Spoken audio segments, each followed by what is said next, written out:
Hello students, welcome to Fine Edge Academy. आज हम नया चैप्टर लेके आए हैं जो कि आपके सेकंड टर्म का एक बहुत बहुत इंपॉर्टेंट चैप्टर है।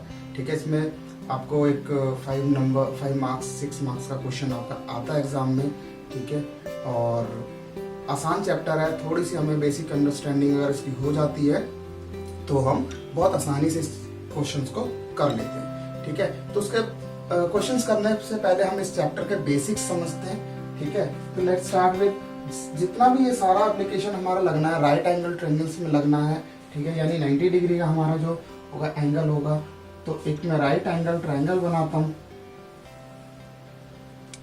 राइट एंगल ट्रायंगल है, आप देखोगे ये एक राइट एंगल ट्रायंगल है। यहाँ पे 90 डिग्री है। ठीक है, 90 डिग्री के सामने वाली साइड हमेशा क्या होती है?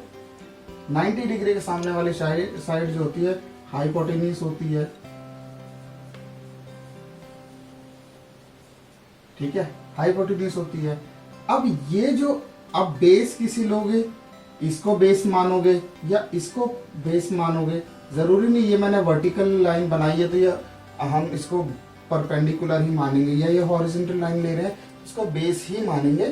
ठीक है, नॉर्मली ये डिसाइड करता है हमारा थीटा। हमें थीटा कहाँ पे दे रखा है, यानी एंगल जो बता रखा है कहाँ पे बता रखा है। तो अगर मेरे को एंगल यहाँ पे बता रखा है, थीटा यहाँ पे गिवन है, तो जहां पे भी आपको थीटा गिवन है उसकी एक लाइन जो होगी वो बेस होगी। हमेशा उसकी एक लाइन बेस होगी और दूसरी क्या होगी? हाइपोटेन्यूज होगी। ये इसकी आइडेंटिफिकेशन आपकी होगी। अगर मैं यहाँ पे दूसरा एक डायग्राम बनाता हूं, देखेंगे ये 90 डिग्री का है। ये यहाँ पे इसके सामने की साइड जो होगी वो हाइपोटेन्यूज होगी, हमेशा मैंने आपको बताया है। ठीक है, ये हाइपोटेन्यूज होगी। और अगर मुझे थीटा यहाँ दे दिया जाता है, थीटा मुझे यहाँ दे दिया जाता है, तो मैंने आपको बताया कि जहां पे थीटा होता है उसकी एक लाइन तो हमेशा हाइपोटेन्यूज होगी एक साइड, और दूसरी साइड क्या होगी? बेस। तो इस केस में इसको हम परपेंडिकुलर लेंगे। ये आइडेंटिफाई करना बहुत बहुत जरूरी है। ठीक है, यहाँ पे इसको हम यहाँ पे परपेंडिकुलर है। ठीक है, ओके। अब हमें जैसा कि पता है कि सारे ट्रिग्नोमेट्रिक रेशियोज यहाँ पे यूज करने होते हैं हमें, तो ट्रिग्नोमेट्रिक रेशियोज की हमें टेबल पता होनी चाहिए। ठीक है, वो रेशियोज क्या होते हैं वो हमें पता होने चाहिए। जैसे हमारे कौन से रेशियोज होते हैं? Sine theta, cos theta, tan theta. ठीक है, फिर साइन थीटा का क्या रेशियो होता है? वो होता है परपेंडिकुलर अपॉन हाइपोटेन्यूज। ये क्या होता है? Base upon hypotenuse. ये क्या होता है? Perpendicular upon base. ठीक है, इसका जो कन्वर्स होता है वो कौन सा होता है? कॉस थीटा, कॉसेक थीटा होता है। ठीक है, इसका होता है सेक थीटा, सेकंड थीटा भी बोलते हैं। ठीक है, ये होता है टेन थीटा का कॉट थीटा। तो क्योंकि ये इसके ऑपोजिट है तो सीधा इसका रेसिप्रोकल कर दो तो ये हमें पता चल जाती है।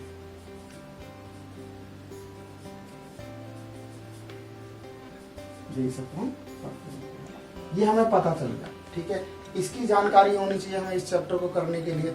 उसके बाद क्या जानकारी होनी चाहिए? जो हमें ट्रिग्नोमेट्रिक टेबल है उसकी जानकारी होनी चाहिए कि उसमें वैल्यूज एंगल्स पे, जो हमें एंगल्स हमारे 10th क्लास में है ट्रिग्नोमेट्री में यूज जो होते हैं, उन एंगल्स पे उनकी वैल्यू क्या होती है तो वो बनाते हैं। तो वो एंगल्स नॉर्मली क्या होंगे? 0 डिग्री तो नहीं आएगा, पर शुरू करते हैं टेबल को 0 डिग्री से, फिर 30 degree, 45 degree, 60 degree and 90 degree. ठीक है, बेसिकली जो यूज होंगे वो आपके ये एंगल यूज होंगे इस चैप्टर में। इस चैप्टर में ये एंगल यूज होंगे। Right, sine theta, sine theta का हम लिख लेते हैं। साइन थीटा 0 पे 0 होगा। ठीक है, यहाँ पे होगा 1/2, याद करना पड़ेगा आपको। यहाँ पे होता है 1/√2, यहाँ पे होता है √3/2, यहाँ पे होता है 1। अब हम cos थीटा, अगर आपको पहली लाइन याद है, ठीक है, इसको भी हम बना सकते हैं ठीक है। तो बट पहले आप इसको याद करो कि पहली जो वैल्यूज हैं साइन थीटा की हैं वो कौन कौन सी हैं इन एंगल्स पे। कॉस थीटा करते हैं। जब हम कॉस थीटा होंगे तो लिखेंगे तो इसको यहाँ से लिखना शुरू कर देंगे। ये हो जाएगा 0 पे 1, 30 पे √3/2, 45 पे यही रहेगा, 60 पे 1/2 आ जाएगा। ठीक है। फिर होता है tan थीटा। tan थीटा हो गया। अब tan थीटा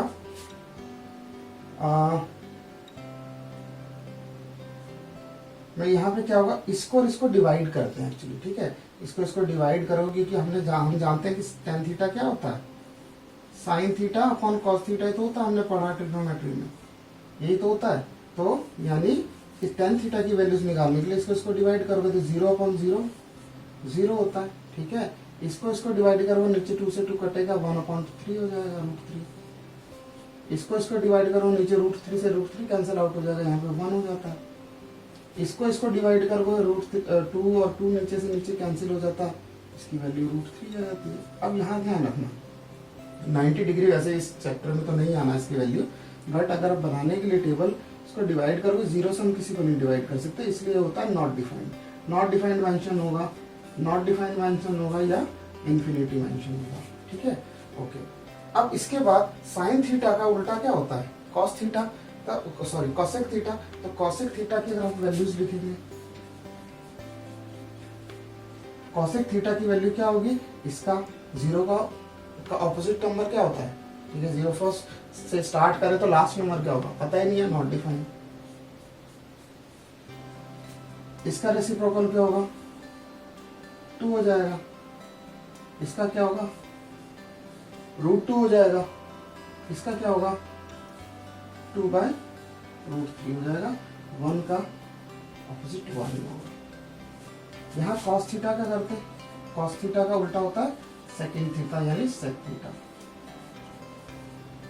सेक थीटा 1 पे 0 पे 1 ही होगा, यहाँ इसका रेसिप्रोकल करोगे 2/√3 हो जाएगा।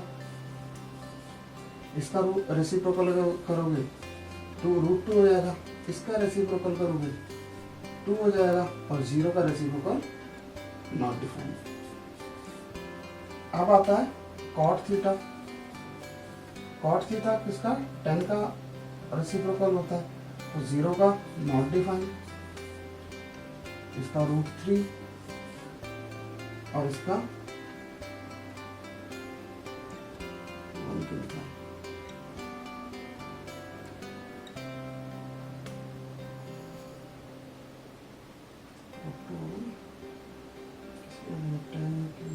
अच्छा ठीक है, यहाँ 1 था, ओके ठीक है। हाँ, कॉट थीटा हो गया। फिर उसके बाद इसका रेसिप्रोकल होगा tan 1 का 1 ही रहेगा। फिर इसका हो जाएगा 1/√3, नॉट डिफाइंड का रेसिप्रोकल 0। तो इन शॉर्ट अगर मैं बताऊं, ठीक है, कि आपको ये याद तो करनी पड़ेगी।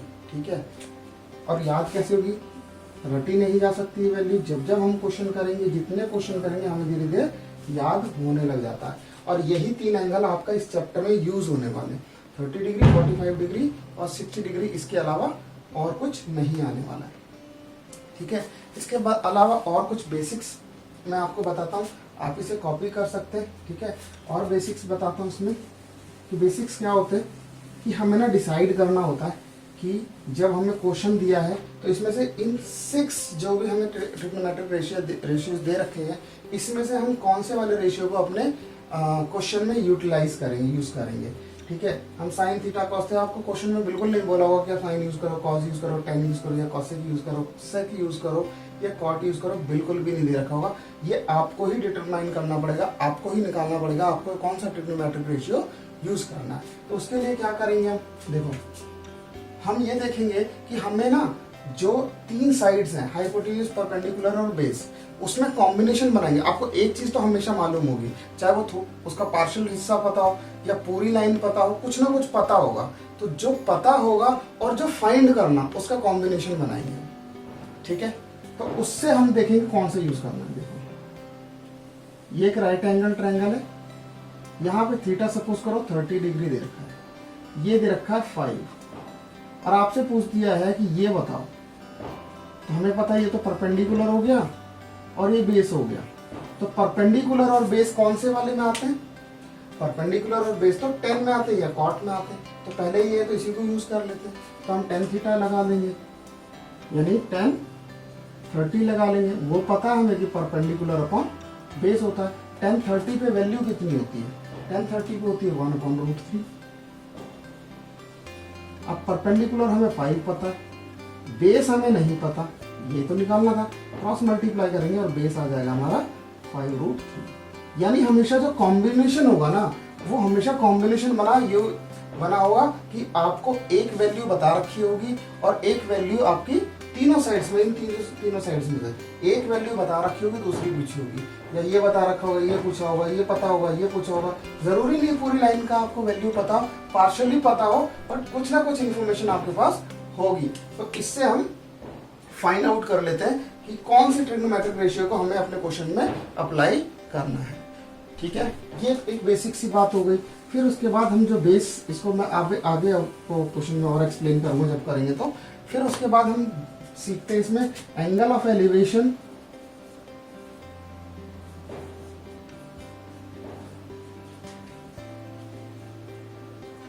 और एंगल ऑफ डिप्रेशन। तो एंगल ऑफ एलिवेशन, अगर मैंने राइट एंगल बनाया हुआ है, ये राइट एंगल ट्रायंगल है, ठीक है। ऑब्जर्वर जो है, ऑब्जर्वर यहां पे है, यानी यहां से हम एंगल को ऑब्जर्व कर रहे हैं और थीटा यहां बन रहा है, ठीक है। तो ये वाला जो एंगल बन रहा है, ये जो बन रहा है एंगल, ये एंगल ऑफ एलिवेशन होगा।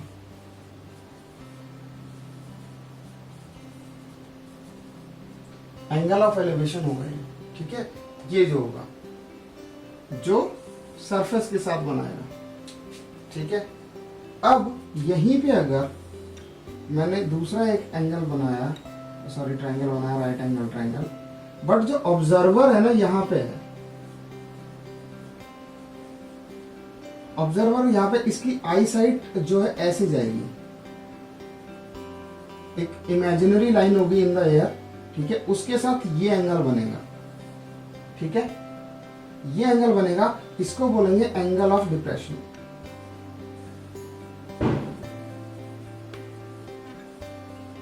एंगल ऑफ डिप्रेशन, ठीक है। यहां से ये एंगल, अब क्योंकि ये दोनों पैरेलल ही है तो ये थीटा यहीं आ जाता है एक्चुअली, फिर ये यहीं अप्लाई हो जाता है, ठीक है। वो बाद में समझेंगे, बट एंगल ऑफ डिप्रेशन हमें समझना। यहाँ पे ये एंगल ऑफ डिप्रेशन है और यहाँ पे एंगल ऑफ एलिवेशन है, क्योंकि ऑब्जर्वर ये यहाँ पे है और यहाँ पे एंगल ऑफ डिप्रेशन में ऑब्जर्वर ऊपर है। मतलब हम यहाँ से चेक कर रहे हैं, आंख बना रहा हूँ मैं, यहाँ से चेक कर रहे हैं और इसमें यहाँ से चेक कर रहे हैं। तो ये कुछ बेसिक सी बातें हैं जो आपको इस चैप्टर के लिए आनी चाहिए, ठीक है। क्या आना चाहिए? हमें सारे ट्रिग्नोमेट्रिक रेशियोज आने चाहिए, हमें ये आइडेंटिफाई करना आना चाहिए कि बेस क्या है, हाइपोटेन्यूज क्या है एंड परपेंडिकुलर क्या है, ये आइडेंटिफाई करना आना चाहिए। फिर अगला जो है वो हमें ट्रिग्नोमेट्रिक टेबल हमें मालूम होनी चाहिए, इसकी वैल्यू 0 to 90 डिग्री में हमें हर ट्रिग्नोमेट्रिक रेशियो की वैल्यू पता होनी चाहिए। और फिर उसके बाद last but not the least, आपको वो क्या याद होना चाहिए कि एंगल ऑफ डिप्रेशन क्या होता है, एंगल ऑफ एलिवेशन क्या होता है, ताकि जब हम क्वेश्चन का डायग्राम बनाएंगे तो हमें वहां जरूरत पड़ेगी इस चीज की, ठीक है। क्वेश्चन करना शुरू करते हैं। तो ये 9.1 का पहला क्वेश्चन है एक्सरसाइज का एनसीईआरटी का, ठीक है। क्या बोला हुआ है कि the circus artist is climbing on a 20 metre long rope, 20 metre लंबी रोप पे वो चल रहा है, which is tightly stretched and टायर्ड from the top of the vertical pole. ये वर्टिकल पोल है, इसके ऊपर टाइट करके बांधा हुआ है जमीन से, on the ground. Find the height of the pole, वो कह रहा पोल की हाइट निकालनी है, हमें ये निकालना है, ठीक है। हमें ये नहीं गिवन है, ए बी, ओके, ये निकालने के लिए बोल रहा है। If the angle made if the angle made by the rope with ground is 30 degree, ground के साथ एंगल बन रहा है, ध्यान रखो ग्राउंड के साथ एंगल बन रहा है, तो ये कौन सा एंगल हुआ, एंगल ऑफ एलिवेशन, ठीक है। डायग्राम के पॉइंट ऑफ व्यू से बहुत इंपॉर्टेंट है ये जानना, ठीक है, ओके। और इस क्वेश्चन का तो डायग्राम आपको दिया हुआ, नहीं भी दिया होता तो बहुत आसानी से बना लेते। एक पोल बनाते और वहां से एक रोप बनाते जो जमीन पे बांधी हुई है, और रोप की लेंथ आपको 20 मीटर दे रखी है, और आपको पोल की हाइट निकालनी है, और ग्राउंड के साथ जो वो रोप एंगल बना रही है वो आपको दे रखा है इस क्वेश्चन में। ठीक है, तो अब मैंने आपको बताया था, अब हमें कहीं भी बता रखा कि हमें sine theta, cos theta, tan theta क्या लगाना है, कुछ भी नहीं बता रखा।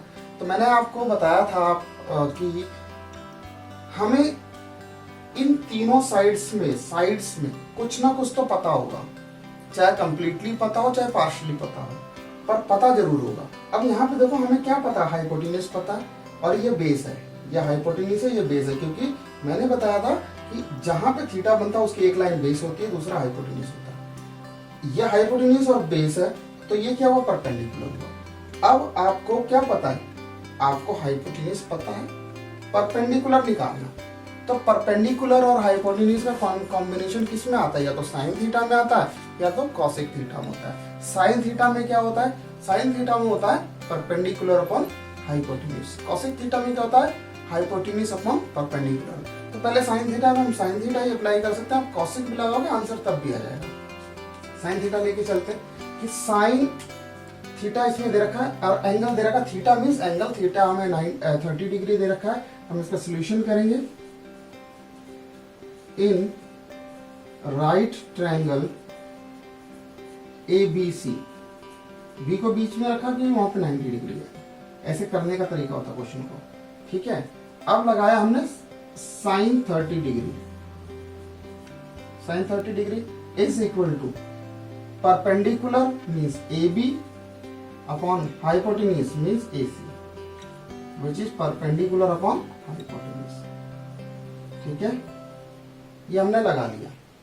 अब यहाँ पे साइन 30 की वैल्यू क्या होती है, 1/2 इज इक्वल टू AB हमें नहीं पता which is the pole of height, और AC हमें पता है दैट इज 20। ठीक है, क्रॉस मल्टीप्लाई करोगे 2AB इज इक्वल टू 20, ये 2 उधर जाके डिवाइड करेगा, कैंसिल आउट हो जाएगा और ये 10 हो जाएगा। यानी AB की वैल्यू कितनी आ गई, 10। यानी पोल ऑफ हाइट क्या आ गई, और sorry height of pole, height of pole क्या हो गया, 10 मीटर। आंसर था ना, बहुत आसान क्वेश्चन, अभी तो बहुत आसान था ये। ठीक है, 1 नंबर में 2 नंबर में आ जाता है, कॉपी कर लेंगे। अगले क्वेश्चन की तरफ बढ़ते हैं। तो 9.1 का हमारा यह दूसरा क्वेश्चन है। क्या बोला, a tree breaks due to storm and the broken part bends so that the top of the tree touches the ground. एक पेड़ है, बीच में से ये पेड़ है, ठीक है, बीच में से टूट जाता है और ये टच करता है ग्राउंड को। ठीक है, टॉप पार्ट जो है, और जो ग्राउंड के साथ एंगल बना रहा है वो 30 डिग्री है। तो जब ग्राउंड के साथ एंगल बना रहा है तो सिंपल हो गया कि वो 30 degree, sorry angle of elevation हो गया। The distance between foot end of the tree to the point where the top touches the ground is 8 metre. मतलब कि जहां से जो जड़ है, जो बॉटम है पेड़ का, वहां से जहां पे वो टच कर रहा है वो टूट के पेड़, वो कितना बनता है, उसका डिस्टेंस कितना बताया गया है, 8 मीटर बताया गया है। ठीक है, और फिर पूछा है कि आप हाइट निकालो पूरे ट्री की। डायग्राम नहीं है इस क्वेश्चन का, डायग्राम हमें बनाना पड़ेगा। तो लेट्स स्टार्ट। क्या बोला है कि एक ट्री है, ये ट्री की पूरी हाइट मैं ये ले लेता हूं। ठीक है, ये ट्री है। ठीक है, ये सपोज करो यहां से टूट जाता है, यहां से टूट गया और ये बैंड होगा, नीचे गिरेगा, नीचे गिरेगा तो जमीन पे टच करेगा कहीं ना कहीं। ठीक है, ये टच कर रहा है, ये बॉटम है पेड़ का। ठीक है, जहां पे टच कर रहा है वहां पे जमीन के साथ, वो ग्राउंड के साथ एंगल बना रहा है 30 डिग्री। ठीक है, और क्या बोले, ये डिस्टेंस है, ये जो डिस्टेंस है यहां पे, ये जो कितना बता रखा, 8 मीटर, 8 मीटर। ठीक है, बॉटम का, foot of the tree and the point where the top of the tree touches the ground. The distance is 8 metre, that is given in the question, right. Okay, अब नाम naming का convention कर लेते हैं थोड़ा सा। यहाँ ए, यहाँ बी, यहाँ सी, यहाँ डी, आप कुछ भी लिख सकते हो एज पर योर कन्वीनियंस। ठीक है, डायग्राम हमारा रेडी है। हमें ये भी नहीं पता हमें निकालना क्या है, मतलब इसमें से हम परपेंडिकुलर निकालें या हाइपोटेन्यूज निकालें, हमें नहीं पता। अब सोचो, अगर मैं ये हिस्सा निकाल लूं, निकाला जा सकता है बिल्कुल आसानी से, ए बी को निकाला जा सकता है। ओके, ये हमें मिल गया। फिर मैं ए सी को निकाल लूं, और जो ए सी है वही तो ये वाला हिस्सा है, यही हिस्सा तो टूट के नीचे आके जमीन पे लगा है, इतना वाला हिस्सा यही तो जमीन पे आके लगा है। तो इसको हम निकाल लेते हैं इस ट्रायंगल को यूज करके, तो ये AD के इक्वल होगा। अब AD पता चल गया, AB पता चल गया, दोनों को प्लस कर दो, ट्री की हाइट पता चल जाती है। अच्छा क्वेश्चन है, एग्जाम में कई बार आता है। शुरू करते हैं। इन राइट ट्रायंगल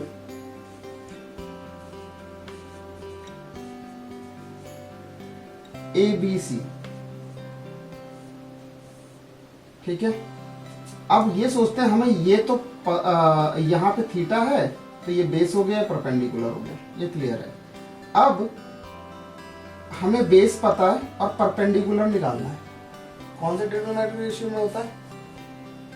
ये होता है 10 में, ठीक है। हमें पता है tan थीटा क्या होता है, परपेंडिकुलर अपॉन बेस। तो हमने लगाया tan 30 degree that is perpendicular upon base.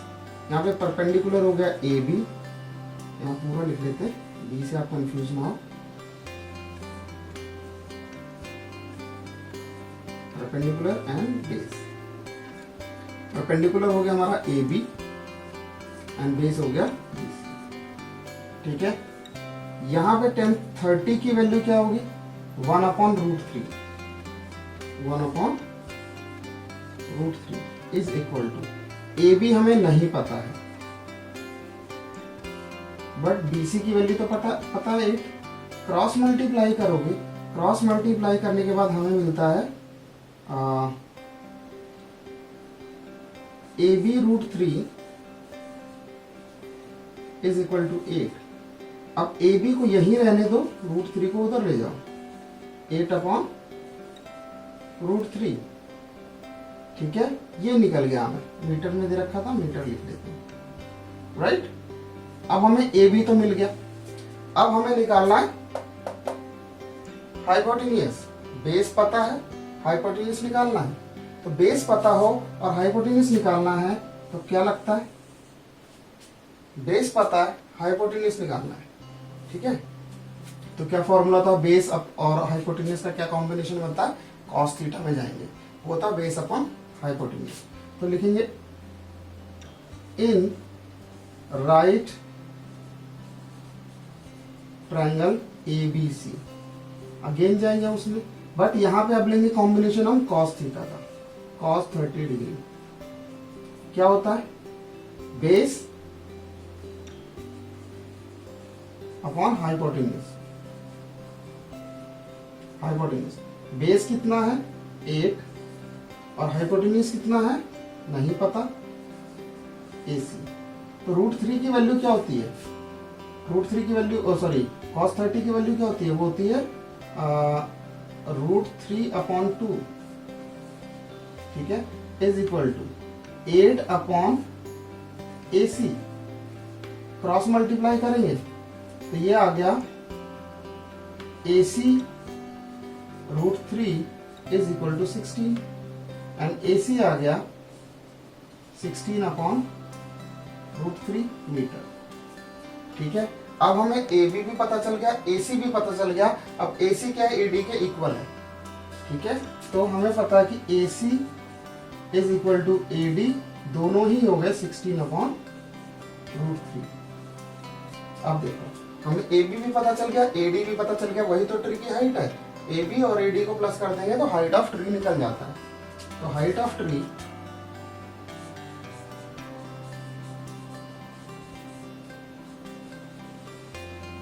AB plus AD, AB की वैल्यू क्या है हमारी 8/√3 और AD की क्या है 16/√3, ठीक है जी। अब इसमें अगर हम एलसीएम लेते हैं तो √3 ही होगा, और नीचे 8 + 16, ठीक है, 24/√3। अब नीचे √3 को हमें नहीं छोड़ना, ठीक है, नीचे √3 को नहीं छोड़ सकते, तो क्या करेंगे, इसको रैशनलाइज कर देंगे। तो ये आ जाता है 24√3, √3 और √3 मल्टीप्लाई करोगे 3 आता है, 3 को इसको कैंसिल आउट करोगे 8, यानी हाइट ऑफ ट्री क्या हो गया, 8√3 मीटर। ये आ गया आंसर हमारा, हाइट ऑफ ट्री। ठीक है, अच्छा था ना क्वेश्चन, ठीक है, प्रैक्टिस करेंगे इसको अपने आप भी। अगले क्वेश्चन की तरफ बढ़ते हैं।